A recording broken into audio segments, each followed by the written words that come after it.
Urdu pedagogy की 35वीं class में मैं एम अली आप सभी का खैर मकदम करता हूं।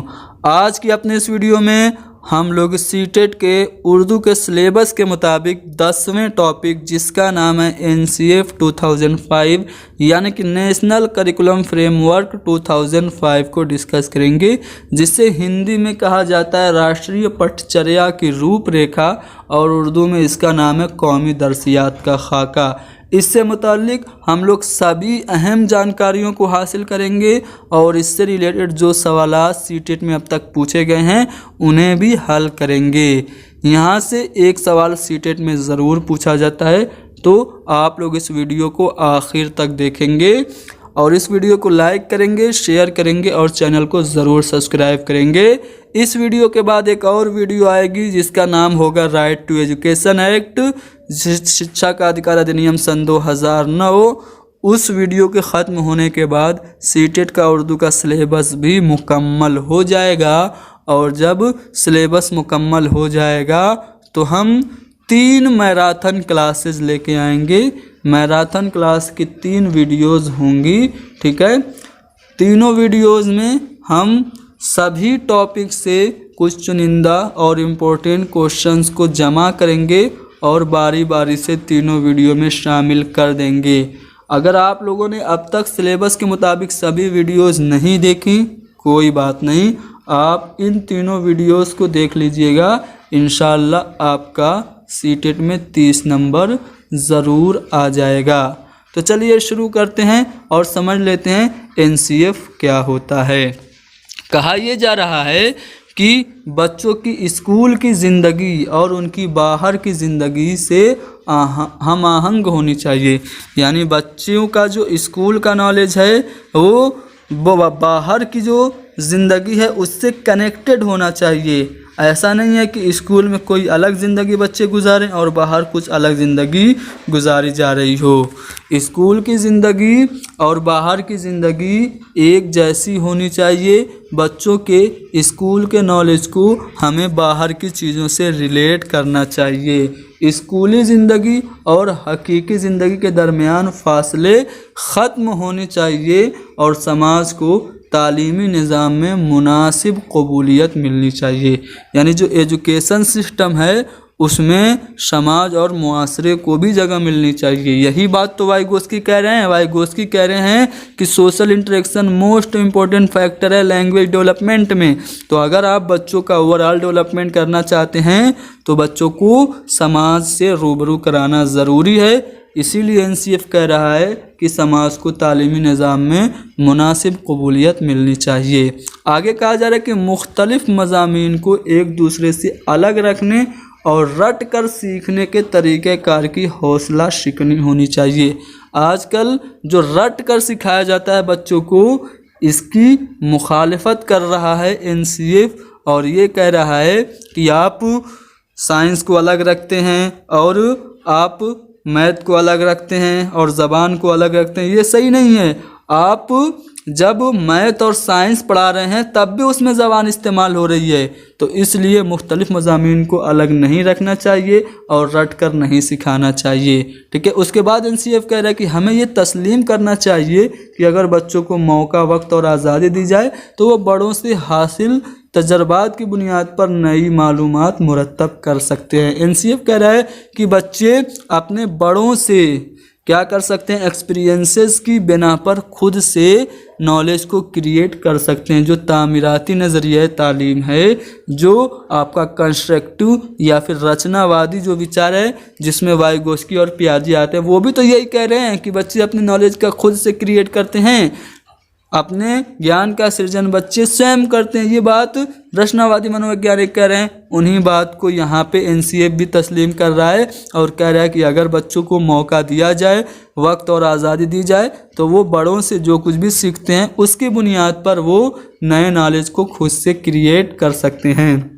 NCF कह रहा है कि तिफ़्ल मरकूज़ निज़ाम को तक़वियत पहुँचाई जाए, यानी क्लासरूम जो हो वो चाइल्ड सेंटर्ड हो, टीचर सेंटर्ड ना हो, टीचर का ही हुक्म न चले, बल्कि बच्चों की पसंद नापसंद का ख्याल क्लासरूम में रखा जाए। असातिज़ा बच्चों को अपने तसव्वुरात ज़ाहिर करने, ज़हनी सरगर्मियों और सवालों के ज़रिए सीखने की हिम्मत अफजाई करें। यानी कि एक टीचर माहौल क्लासरूम का ऐसा बना दे जिसमें बच्चे अपने आइडियाज़ को एक्सप्रेस कर सकें, अपनी जो मेंटल एक्टिविटीज़ हैं और जो उनके क्वेश्चंस हैं वो क्लासरूम में पूछ सकें। यानी कि जो क्लासरूम हो वो चाइल्ड सेंटर्ड हो। ये बात एनसीएफ कह रहा है। आगे एनसीएफ कह रहा है कि बच्चों के अंदर तख्लीकी सलाहियत और पेशकदमी के रुझान को तभी फ़रोग़ दिया जा सकता है जब हम आमोज़ी अमल में बच्चों को बहैसियत शरीक कार कबूल करें और उन्हें इल्म की एक मुअय्यना मिक़दार का ग्राहक न बनाएं। यानी एनसीएफ कह रहा है कि हम आमोज़ी अमल में, लर्निंग प्रोसेस में बच्चों को पार्टिसिपेट करने का मौका दें, उन्हें एक फ़िक्स टाइम का एक ग्राहक न बनाएं कि आप आए हो, इतना टाइम आपके पास, ऐसे में आपको ज़बरदस्ती जो कुछ सिखाना है सिखा दिया जाएगा। नहीं, आप उनको पार्टिसिपेट करने दीजिए टीचिंग लर्निंग प्रोसेस में। ठीक है, तभी बच्चों में तख्लीकियत आएगी, क्रिएटिविटी आएगी।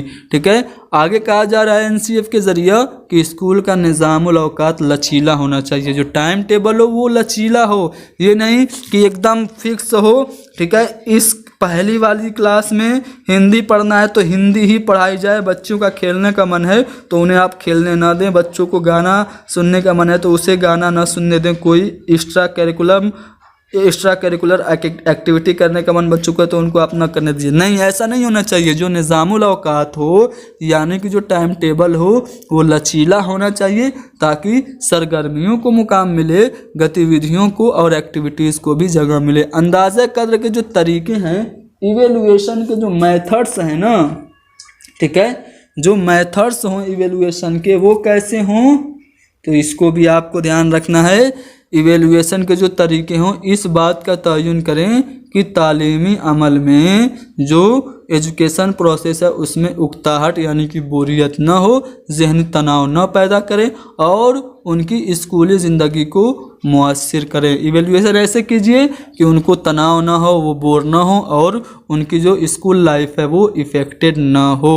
ठीक है, आगे कहा जा रहा है कि ज़बान की महारतें यानी कि सुनना, बोलना, पढ़ना और लिखना की नशोनुमा मुख्तलिफ स्कूली मज़ामीन की तदरीस से होनी चाहिए। इसलिए बच्चों को इल्म तामीर में उनकी बुनियादी किरदार को समझने की ज़रूरत है। यानी कि जो लैंग्वेज स्किल है ना, वो बच्चों को जो मज़ामीन पढ़ रहे हैं ना, जो सब्जेक्ट पढ़ रहे हैं, उसी की टीचिंग के दौरान ही बच्चों को चारों स्किल्स आ जाएं।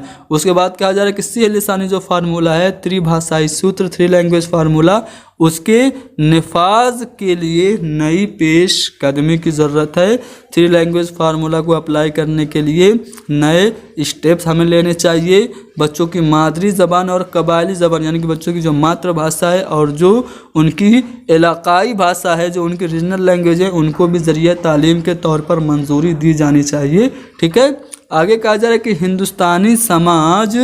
हिंदुस्तानी समाज की कसीर लसानियात को, मल्टीलिंगुअलिज्म को, बहुभाषिकता को स्कूली ज़िंदगी के एक असासे के तौर पर, एक रिसोर्स के तौर पर, एक संसाधन के तौर पर लिया जाना चाहिए। और एनसीएफ बहुत अहम बात ये कह रहा है कि बच्चे फेल नहीं होते, निज़ाम फेल होता है।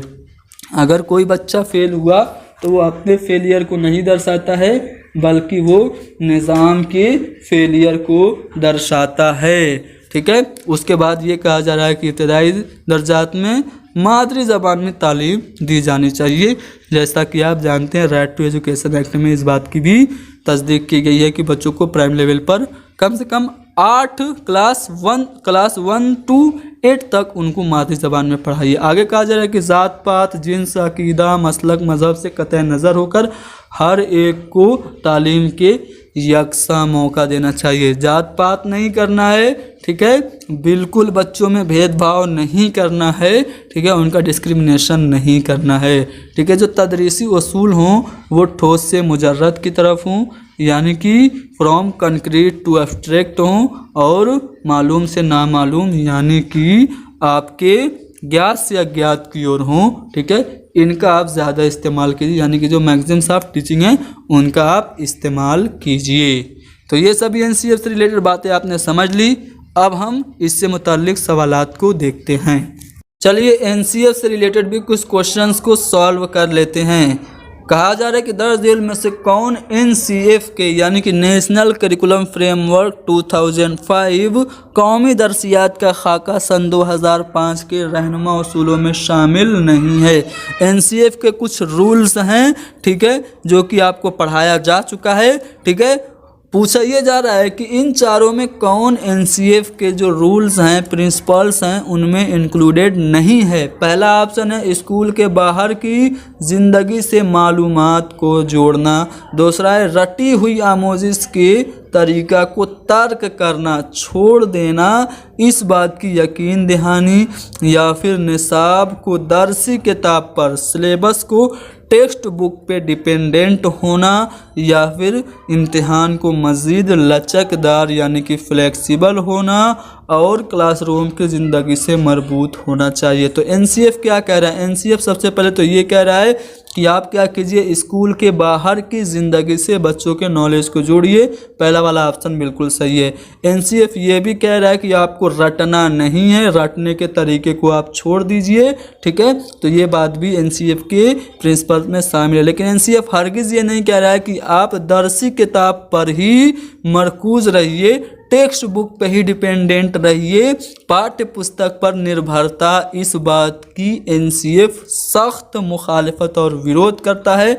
यानी कि जो निसाब को दरसी किताब पर मरकूज होना चाहिए, ये वाला जो ऑप्शन है, ये एनसीएफ के रहनुमा उसूलों में जो कौमी दरसियात का खाका सन 2005 है, ठीक है, जो हमारा नेशनल करिकुलम फ्रेमवर्क 2005 है, जो राष्ट्रीय पठचर्या के रूपरेखा सन 2005 है, उसके सिद्धांत में ये शामिल नहीं है।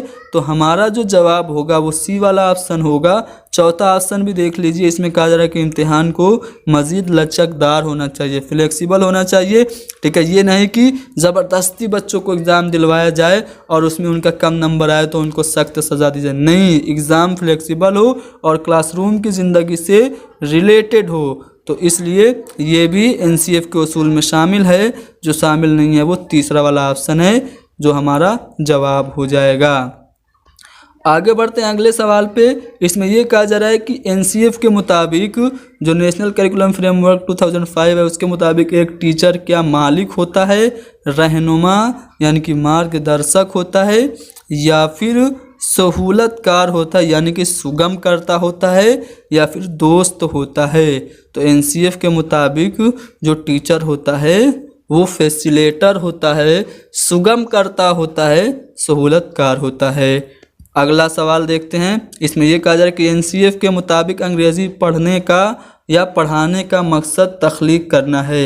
एनसीएफ अंग्रेज़ी पढ़ाने का मकसद क्या चीज़ तख्लीक करना चाहता है? ज़ू लसानियात यानी कि बायलिंगुअल, या फिर कसीर लसानियात यानी कि मल्टीलिंगुअलिज्म, या फिर सिर्फ अंग्रेज़ी, या फिर इनमें से सही। तो अंग्रेज़ी पढ़ाने का मकसद है कसीर लसानियात को तख्लीक करना, मल्टीलिंगुअलिज्म को बढ़ावा देना। अगला सवाल यह है कि एनसीएफ कहता है कि बच्चे फेल नहीं होते, वो स्कूल की नाकामी की निशानदही करते हैं। बच्चे फेल नहीं होते हैं, बल्कि एजुकेशन सिस्टम, अगर बच्चे फेल हुए तो एजुकेशन सिस्टम फेल होता है। इस कौल से मुताल्लिक आपकी राय क्या है? क्या आप मुत्तफ़िक हैं, बहुत ज़्यादा मुत्तफ़िक हैं, थोड़ा सा मुत्तफ़िक, या फिर बिल्कुल मुत्तफ़िक नहीं हैं? देखिए, जब कभी भी बच्चा फेल होता है तो वो अपने फेलियर को नहीं दर्शाता है, वो एजुकेशन सिस्टम के फेलियर को दर्शाता है। कहीं ना कहीं उसे पढ़ाने में कमी ज़रूर की गई, इसीलिए बच्चा फेल हुआ। तो आप क्या करेंगे, इस कौल से बहुत ज़्यादा मुत्तफ़िक होंगे, बहुत ज़्यादा होंगे। अगर बच्चा फेल हुआ तो उसकी गलती नहीं, स्कूल और टीचर्स की गलती है, ठीक है। तो ये एनसीएफ कह रहा है, एमएम अली नहीं कह रहा है, ठीक है। अगर आपको सीटेट में पास होना है तो एनसीएफ ने जो जो कहा है वो आपको मानना है। क्या क्या कहा है, एक बार मैं आपको फिर से ऊपर का दिखा देता हूँ, जो कि आपको सब कुछ बताया जा चुका है, ठीक है। देख सकते हैं आप लोग, ये सभी बातें एनसीएफ ने कही हैं, ठीक है। चलिए आगे बढ़ते हैं अगले सवाल पे।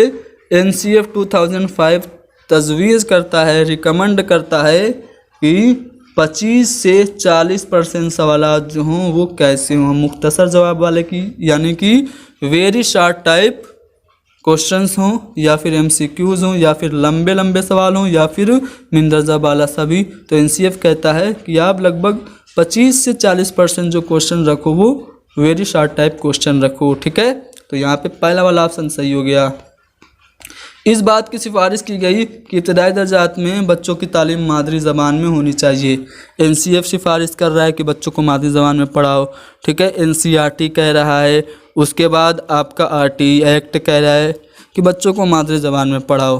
क्यों सब कोई कह रहा है मादरी ज़बान में पढ़ाओ? इससे क्या होगा, क्या इलाकाई ज़बान को यानी कि रीजनल लैंग्वेज को डेवलपमेंट मिलेगी, या फिर फितरी माहौल बेदार करने के लिए यानी कि नेचुरल एटमॉस्फेयर को डेवलप करने के लिए ऐसा कहा जा रहा है, या फिर बच्चे कोई ज़बान नहीं सीख सकते इसलिए उनको मादरी ज़बान में ही पढ़ाओ, या फिर बच्चों में तख्लीकियत को यानी कि क्रिएटिविटी को फ़रोग देने के लिए। तो इस बात की सिफारिश इसलिए की गई कि बच्चों को मादरी ज़बान में पढ़ाओ ताकि मादरी ज़बान से बच्चों के सीखने में स्वाभाविकता आए, फितरीपन आए, फितरी माहौल बेदार हो। इसलिए बी वाला ऑप्शन हमारा सही जवाब है।